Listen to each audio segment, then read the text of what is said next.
thank you all so much for coming and showing both your love of Mike and this work with his family during a tough time. I'm Neil Youngeman, known to Mike Kimmel as Jungle Man. If you know how to spell my name, you know why he put that L in there. uh, Mike and I were great friends for 30 plus years, and we all enjoyed Mike and really loved him. So without any further ado, we start the video. Hey, hey, my baby don't care for show. My baby don't care for clothes. My baby just cares for me. My baby don't care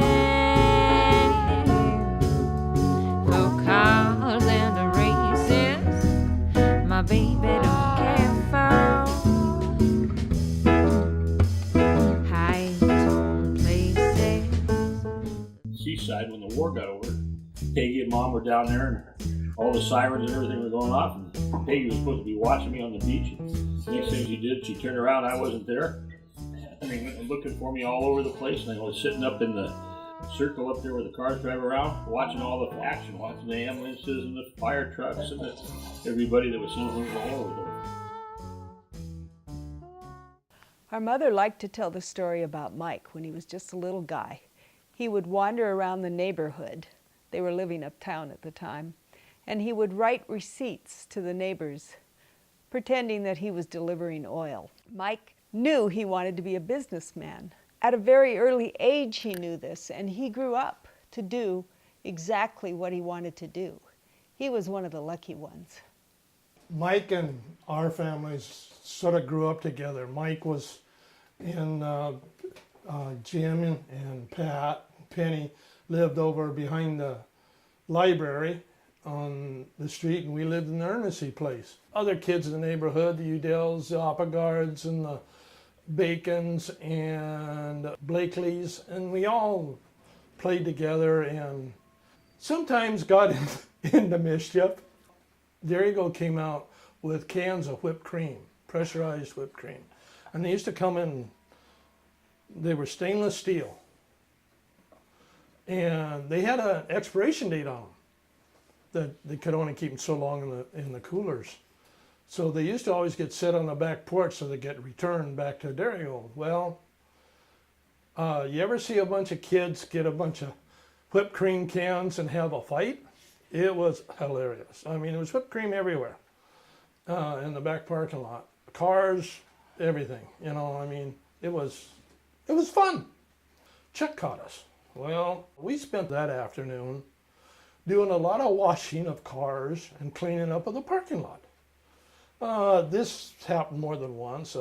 Eggs got done a couple of times that way, and same thing happened. We cleaned up the parking lot. I mean, it was, you know, you have fun, you paid for it, and went back and did your stuff. He invited me to a birthday party in the 8th grade. We had the birthday party down in the basement of their house, and all of a sudden we're playing Spin the Bottle.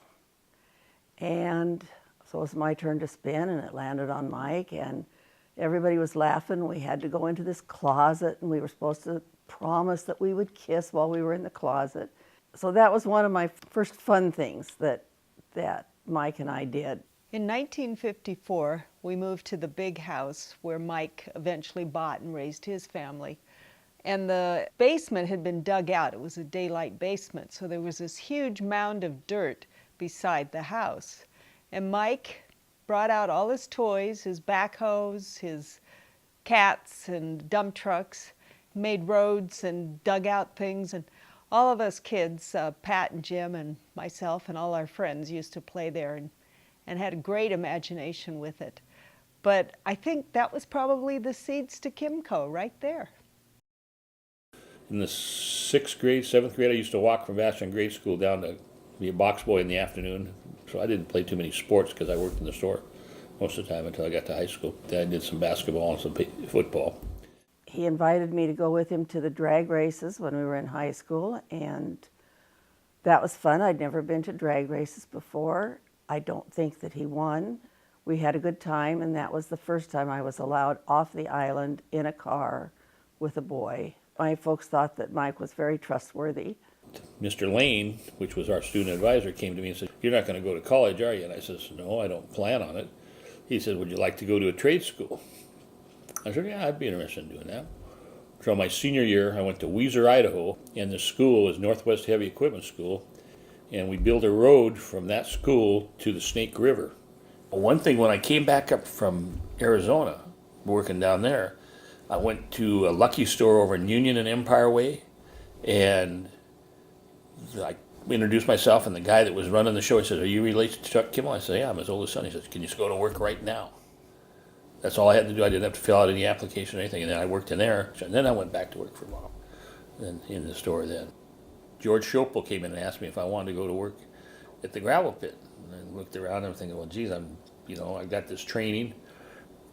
I'm not going anywhere here. Then I went from that place to Morton Knutson to Manson. Right, just kept working in that line of work. And I got laid off. For a month, I figured, what am I doing? I went and saw Harry Northman. I said, "Harry, I've got $5,000. Will you loan me $10,000 on top of that?" And he says, "Yeah." And then I went and bought a backhoe, and I bought a pickup for $10,000 for the backhoe, $1,000 for the pickup. And Ed Schmidt and I started working together. Well, Mike appeared in my life fairly early. He was working down in my neighborhood. Him and Eddie Schmidt, I believe, they just had one machine and one small truck. And he saw me there and asked me if I wanted to go for a ride. And he said, "Will it be okay with your mom?" And I said, "Well, sure." He must have known who I was, but "You want to go ask your mom?" So I disappeared for a little bit, and maybe I pretended to ask my mom. I don't know that I did, but anyway, I ended up jumping into his truck with him, and oh, bless his heart, he was so huge to me because I was young. So I remember that, and then he took me out to a place I didn't know until later, until I went to work for him, which was what few people on the island would remember, Willamette Western. It's on the most eastern part of Maury there, where the three pits line up. Him and Eddie, when they finished that job, I so remember him taking the garden hose and washing the shovel off, and 20 years later he was buying shovels by, the dozen and throwing them away. But in those days he was all about his one backhoe and one dump truck and Eddie. And now, him and Eddie Schmidt yelled at each other. That never went away until Eddie was gone, because they liked to yell at each other. He liked to holler and scream, and he and I never really had a major problem. I know, like Eddie Schmidt one day, back to Eddie, he was sitting right here in a chair. He got fired sitting there, and he quit the job. He says, "No, you can't fire me, I quit." He got up, walked out the door, got on the backhoe, and went on out to the job.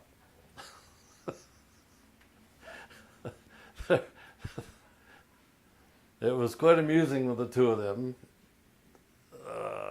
Eddie managed to have a screaming contest with Mike one time, and he spit his false teeth in a mud puddle. there was one time when he had just bought the white trucks, the 3 Max, and he was quite proud of them.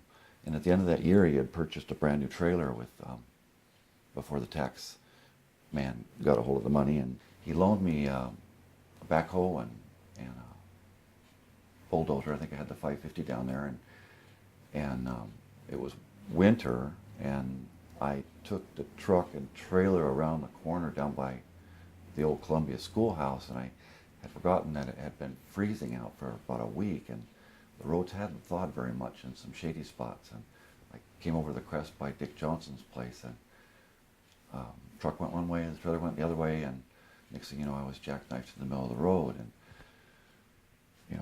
I went down and confessed my error, my bad judgment to Mike at his house, and he opened the door, and Paul, yeah, hey Mike, I got some bad news. He says, I jackknifed the truck and trailer down on Columbia Avenue, and I didn't even finish my sentence. And he says, well, you all right?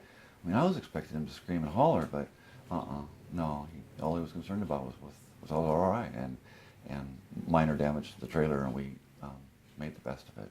He was just always fun.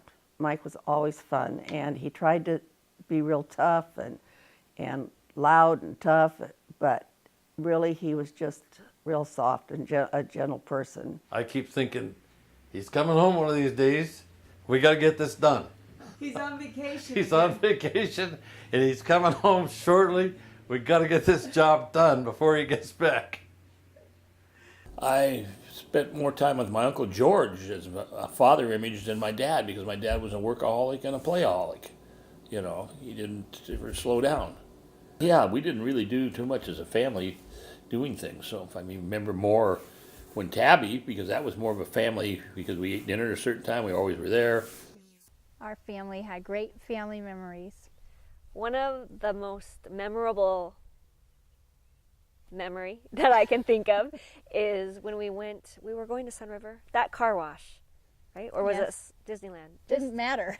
We Ocean Shores. Yeah, we always stopped at the car wash. We got donuts at Dunkin' Donuts, and then we'd go over and get the car washed. And We'd get there faster If if it the was car clean. was washed. That And- was guaranteed. Dad lived by that. so he was washing the vehicle, and we thought it would be funny if we let the little beeper go down to the very end and go Run done, out. you know? And he did not think that was funny. And he did not want to put another $2 into it to finish washing just a little portion of the vehicle. So we all got in the vehicle, headed down the road, and we were told that we would get there slower because we were not going to be making as good of gas mileage. Paul Sperry is one of those who did some things for me and didn't want me to tell anybody because he wanted to be that silent person that gave once in a while, that didn't want to be recognized. And so I can share with people now and then some of the things that Paul Sperry did for me in wonderful ways. And Mike's the same way. Bless his heart. He would probably prefer that I would. And I didn't speak of this much while he was alive, but now that he's gone, I can brag about him and build him up, because he was good enough and kind-hearted to pick up the tab for my whole wedding reception, as well as contribute significantly to my honeymoon. So it was way cool. He never really choked up the words that he loved me, but I think he did a little bit. So I can live with that. Do you remember when we went to Sun River and we all went whitewater rafting? Yes. And we're going down, and Dad fell inside the boat. We were yelling, freaky. "Daddy, Daddy, Daddy!" And Dad was rowing. He was rowing in the air, trying to stay afloat. That was pretty fun. It was. It was scary, but it was fun. We still remember that. I introduced Sue to Mike at the bank when we were working together, and Sue was just a perfect person for Mike. Miss him every day. But that's the profound impact that they leave behind. He loved watching his kids do sports. Basketball was one of them, but softball he really clamored to. He really liked coaching from the sidelines. When Shannon and I played, Dad would be yelling from the sidelines, and I was pitching, and Shannon was first base, and Dad would, "Pitch a strike, pitch a strike, pitch a strike, pitch a strike." Do you know what that does for a pitcher? It makes them throw a ball. I looked over to Dad and I said, "Shut up, Dad." And Shannon looked at Dad and said, "Yeah, shut up, Dad." And Dad casually walked away and shut up. And then later he decided to become a coach for Carrie. Yeah, he was like, "Well, I need to make a change. I got to change this program." So in my 7th and 8th grade year, he coached the team, and it was great. About 5, 6 of us, freshman year, made varsity softball, and we ended up actually going to state that year as a freshman. That I don't think the softball team had ever gone. So that, I really think that was a direct correlation from Dad coaching us kids. They put up the rope when I got into the high school because they didn't want him coaching us girls, but that didn't stop Dad. They put a rope up into the dugout so he wouldn't come and bother them. I started working at the country club in 1989. I think it was the early-ish 90s when Mike was first president of the club. And working with him and his time governing the board of directors was fun, just plain fun. In the summer of 1989, I was the head teaching professional at Golfland in Tacoma. And one afternoon, giving a bunch of lessons, I got done with my lesson and I asked my staff who my next lesson was. And they said, "This big guy is swinging right outside the front door." So I look out my window and I see this.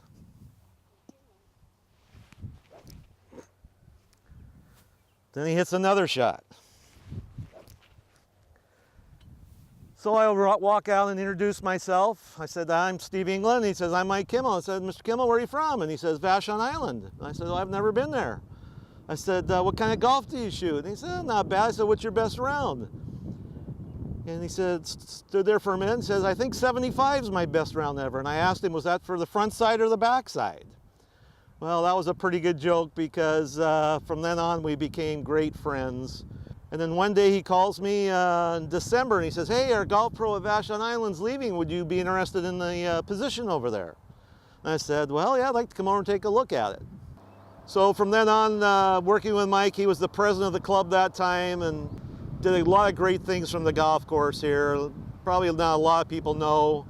He bought the building where the present pro shop is to give us a little more room. Very instrumental working with Dave Nestor and they remodeled the clubhouse. Mike also was instrumental in the driving range over here on the other side of the golf course. Working with Louis Rogenbuck did most of the work, but Mike was the one that worked on getting the property together. Mike has also built the 9th tee, was a tee that he built and donated a lot of material for that tee. So he was just loved the game of golf and he loved Vashon Island Golf Club and did a lot of great work for the club during his presidency time.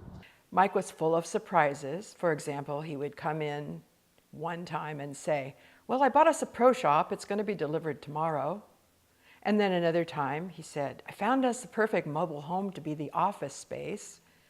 So it'll be here next week. And I think he was a perfectionist when it came to apologizing rather than asking permission for permits and things like that. Everything just happened when Mike was president. It was a time full of energy, and you either got on his bandwagon or you were run over by it. It was great fun. We always would go on a spring junket, get all the guys together and go to a different place each year. One year we're at a Pro-Am in Sequim, and they didn't have enough carts for everybody. So the pro up in Sunland called one of the members to bring a cart down for Mike to play in. And here comes this cart, and it was a pink cart. And to see Mike, all 300 pounds, get into this pink cart, you had to have a shoehorn to get in there. But after that, we called him Pinky Tuscadero.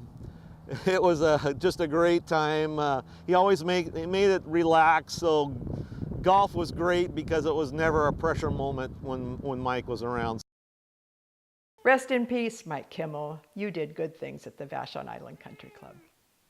My favorite story is Mike and I always had a bet when we played, and he'd sit down and he said, the Bank of Kimmel is now open, and everybody used to come down and lay their money in front of him.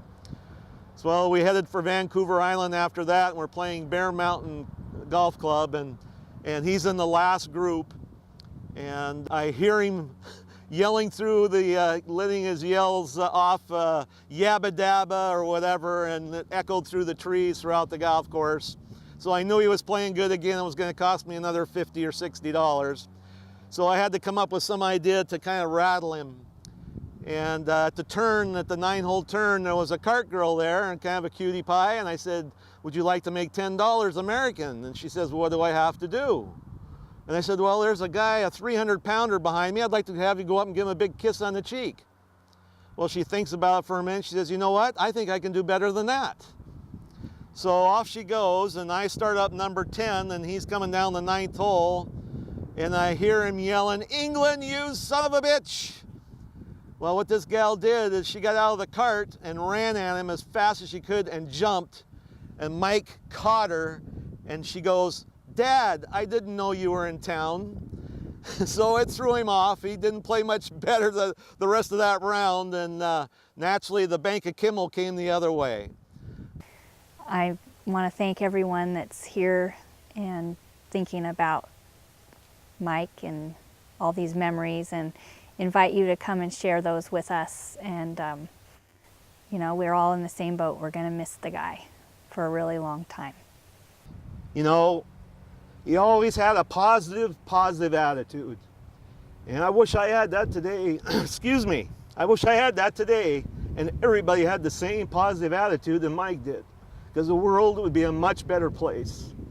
We're always going to miss the Fat Cat, Mr. Excitement, and I know someday I'll be playing golf with him and Katika and Anderson up in the big sky. Blackmail me for all. I said that? No. Here it is on the tape. Thank you for coming today. I'll be back, baby. I'll be back, baby. I'll be back, baby. She's a gal for me.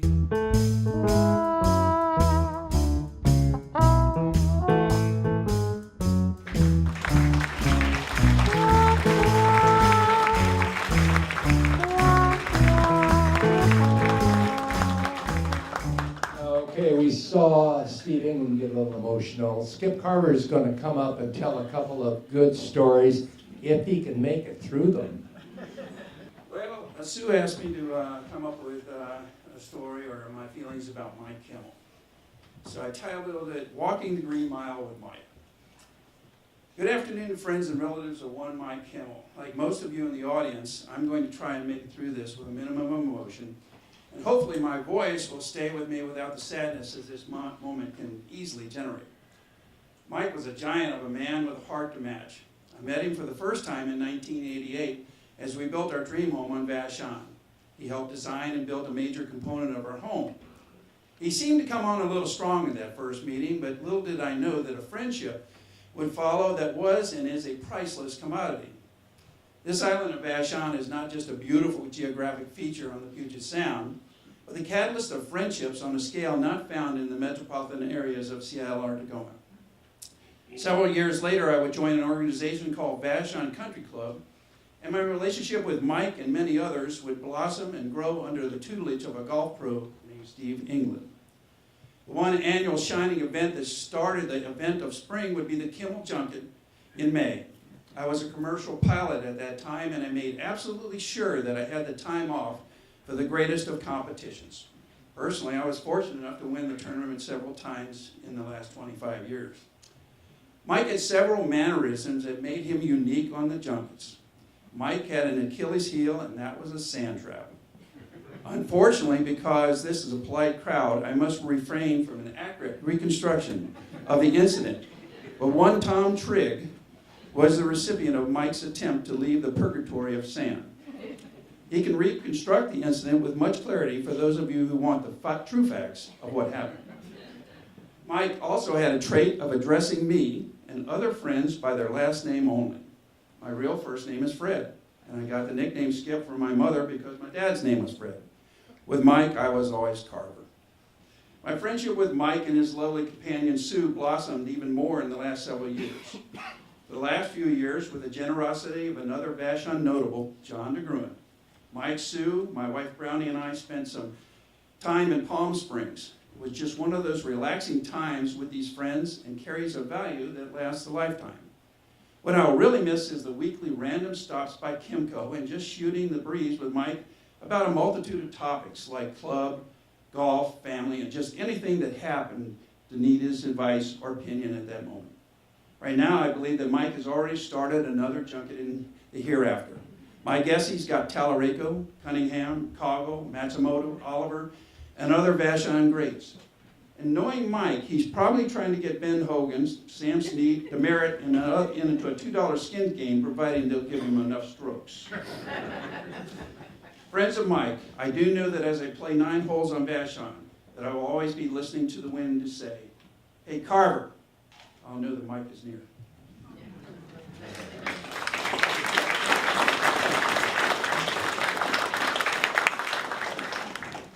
I know there must be some other great stories out there about Mike.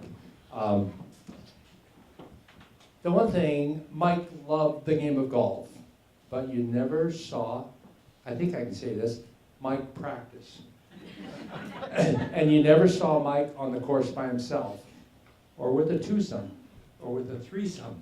It was always foursome at minimum, fivesome, sixsome, sevensome, or an eightsome. And they always kept the pace that would leave a foursome behind. Another thing that maybe not all of you know, there are a number of concrete pads spread out on the golf course. And you can still see the one on 9, and you can still see the one on 3. That was Mike's attempt to make this course playable during the winter. Up until the early 80s, this course turned into a mud pit. And you could walk through the course and you'd sink up to your ankles in mud, and the tee boxes were almost that bad. Mike's idea was to put in concrete pads, and then we could tee off at least with fairly good footing. But that was an idea that didn't work out quite as well as Mike had planned it, because a couple of years later, Mike was the leader behind putting in trenching, drainage, sanding the course, and then we didn't need those. So I know I'm going to miss Mike as much as anybody in this club. And come forward with some more stories.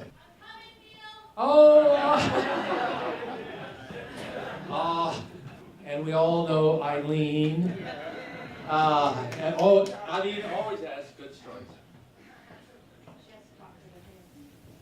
Exactly. I have to talk with my hands. So I don't know if everybody can hear me.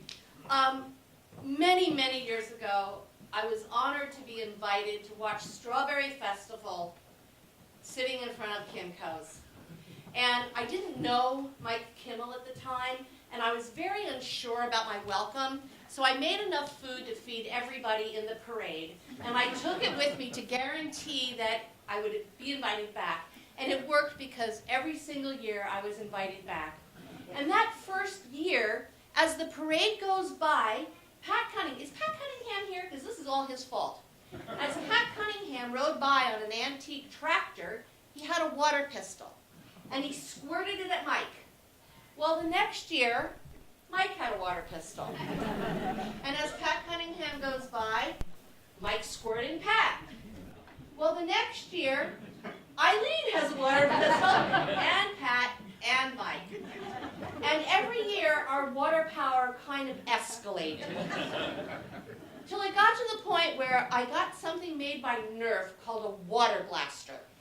And it was a long tube about this big in diameter, and it had a handle that you pulled, and you would fill up a bucket with water, and you would put the end of it in the bucket, and then you would pull up, and it would fill the entire tube with water. I was feeling pretty smug, and I got out of the car and I said, "Mike, can you fill up this bucket?" And he said, "I'm all ready." And he turned around, he had a garden hose. Well, needless to say, Pat was in a lot of trouble back there. We took care of Pat, the parade ended, and a woman in a beautiful white convertible is driving down right after the parade.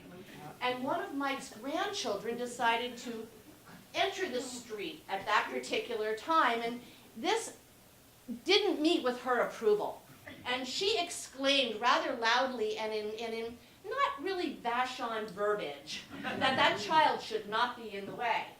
Well, Mike and I, with one thought, and actually we probably weren't thinking at all, I charged up and he got the hose, and we both went airborne with the water, and as this bolus of water is coming down on the convertible, we looked at each other and we ran like two schoolgirls behind Kimco, giggling, going, "We are in so much trouble.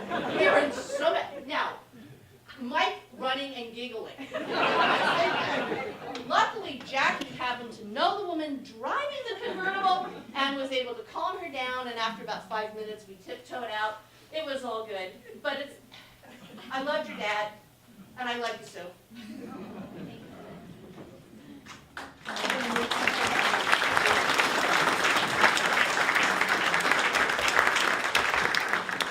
Mike and me went to school together, and we did a lot of things together. I'll tell you one story when I had a date, and I was with him all day, and then I got in my car and got on my date. He, down below on Shawnee Hill up above, he wrecked his '63 Chevy. And he calls me up the next morning. He says, Russ, you got to come up real quick. So I go up there, and he wanted to total it. So he took a tire iron and knocked all the taillights out. And I says, Mike, you hit the ditch on this side.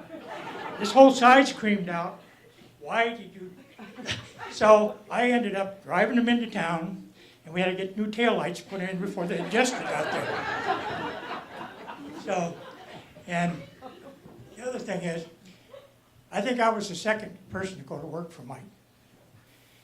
Eddie Schmidt was there, and myself. And Eddie used to work for Jimmy Matsumoto, and Mike did, and I did. But I was a commercial fisherman, so during the winter, anytime you needed somebody, you always called me up and said, I need you to come up and work. Well, I came home from fishing, and his crew down over Shawnee Hill down there, their crew threw all the stumps in the water, figuring they were going to wash out. They didn't wash out.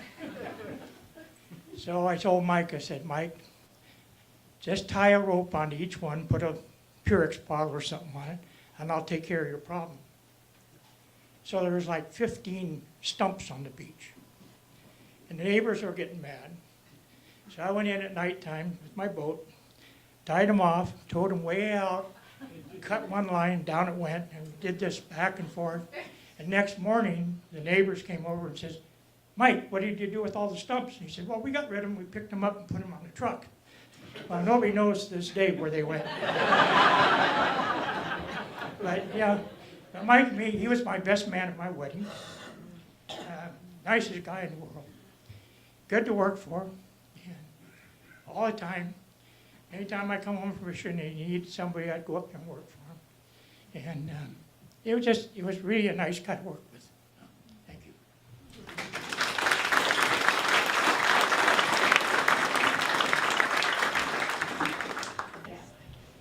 So, Dad took me golfing once. I asked him to. So, when you said he didn't have any twosomes, I was the only one, I guess.